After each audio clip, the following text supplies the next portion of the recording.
Nay, ano masasabi nyo na merong napakagandang programa si Mayor Isko Moreno na siya mismo ang bumababa rin, kagapay medical assistance? Yun po ang maganda sa kanya. Kasi siya talaga, kaya yan ang mayor ko. May mensahe pa po ba kayo kay Yorme? Galingan niya pa. Mas maano, galingan pa niya dito sa mga programang ibinababa niya sa, lalo na sa mga senior. Nay, gusto ko lang sa inyo na mismo maggaling. Ipagyabang ko lang si Yorme. Kasi yung iba, sabi nila, tanging si Yorme lang ang may mga ganitong programa. Tapos si Yorme lang ang nagbibigay ng tulong. Kasi sa ibang lugar, may mga nagbe-message sana si Yorme maging mayor din nila, hiramin nila. Ano pong masasabi niyo bilang Batang Maynila na napakahusay ng inyong mayor? Salamat at may binigay si ang Panginoon na mayor na para sa atin dito. Na hindi nagpapabaya.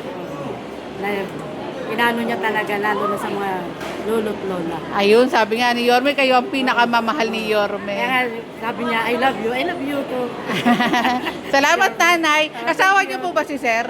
Kasama ko. Kasama niyo? Ito si Sir, sabi niya kanina, magpa-interview kayo. Ito si Sir ang tatanungin natin. Sir, ano masasabi niyo kay Yorme, Sir?